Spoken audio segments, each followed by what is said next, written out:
Brought to you by Express Care Health and Skin Center. Get in, get out, get better. Welcome back to Healthy Living. Tonight we are talking about nail health. And joining me in studio is Express Care's Dr. Jitka Lom. All right, Doc, now, a lot of people don't know, but your nails really indicate your health as well. They and do. Yeah, and so can you share with us, what does a healthy nail look like? Well, that's a great question. It should just be basically a very smooth nail with the cuticle. That's the little white, the cuticle is the little bit of the finger that attaches to the nail. It should be quite healthy looking. And then there's something called a lunula. That's just the little white bit at the top of the nail where it attaches to the finger. So all that should be there, kind of very smooth and the same color as your skin. So you notice that if you're sick, a few months later, you may notice some white marks on your fingernails. And that's like, especially if you had a flu or a high fever, and that just shows you that that's where that nail got injured when you were sick. Now it's grown out and you can see that little line. So that's like, for most healthy people, that's the most obvious sort of reminder that your nails reflect what happened to the inside of you. Wow, that's interesting. I always thought that that little line was, oh, I must have banged my nail on something. That can happen too, meaning trauma, like injury to the nails. But if you see it on each of the 5 fingers, then you know that that was from something that affected everything, usually an illness. All right. Now, you know, of course, a lot of women and even men nowadays, they love to take care of their nails. Yes. And so are there certain vitamins or supplements that you can take to strengthen the nail? Because some people have very brittle nails. Yes. Typically, the brittle nails occur because the nail is very, very dry. So actually, rather than taking a supplement, you should moisturize your fingernails, meaning after you wash the dishes or whatever, your hands are wet. At that point, use a moisturizing lotion or cream to basically seal in the moisture. And that way, they won't be so dry and they won't be brittle. Some diseases can make your nails very brittle also. Thyroid disease, anemia, these type of things can make your nails crack and not be strong. So actually nail health it really is a reflection of your physical health too.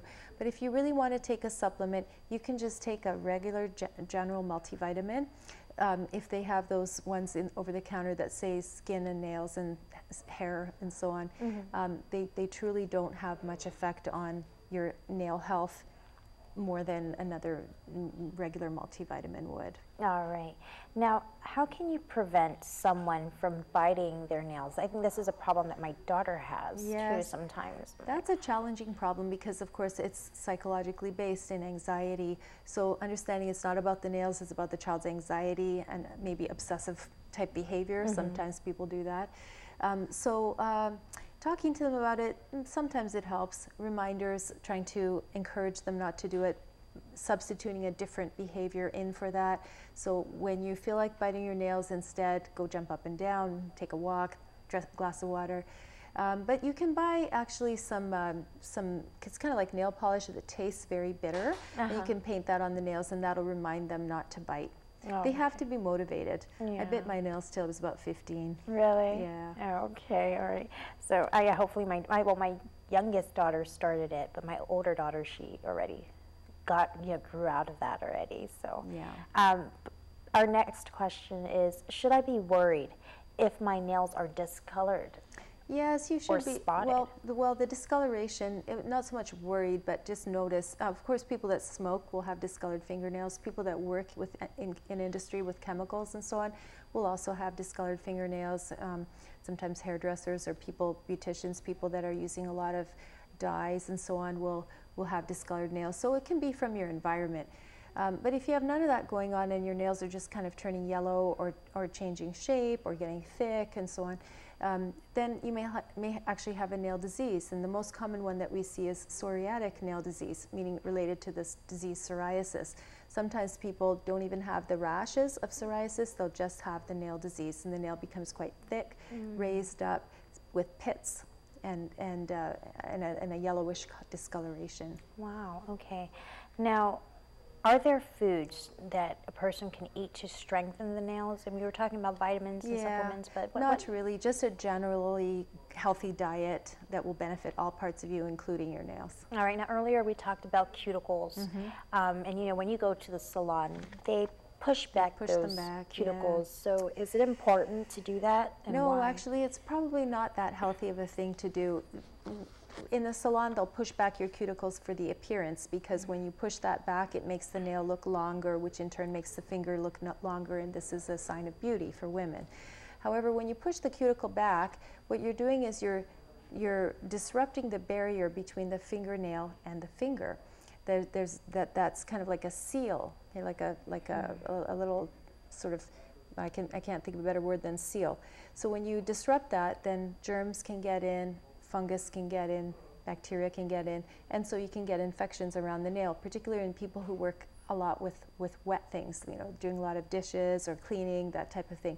So then we'll get infections around the nail called a paronychia, where basically germs have gotten in through the cuticle. So summarizing it, try not to mess with your cuticle too much. Okay. Now, how can you get nail fungus? Now, I understand that sometimes there is a concern about going to the nail salon and everybody's sticking their feet in the same bowl, or, they use the same nail polish for everyone. Yeah, or the instruments. Or the instruments. So how can you get nail fungus? Well, it is possible to get to have that happen from instruments that weren't cleaned properly, but typically you get nail fungus from wearing closed-toed shoes, or having your feet be in a wet environment all the time, particularly if you don't have a very healthy immune system. For example, if you have a diabetes, or you have a chronic condition such as you're on dialysis, cancer, basically a health condition where your circulation is not that great in the lower extremities. I'm talking about foot fungus. It's pretty unusual to get hand fungus, on your fingernails, only if you're somebody who works with wet things all the time, because fungus likes to live in a very moist environment. So that's how you get it. It's usually not so much a hygiene thing. Very clean people can get nail fungus. It's just that their feet or their hands have been in a very wet environment for too long, and that fungus has gotten hold. All right. Well, don't go anywhere, because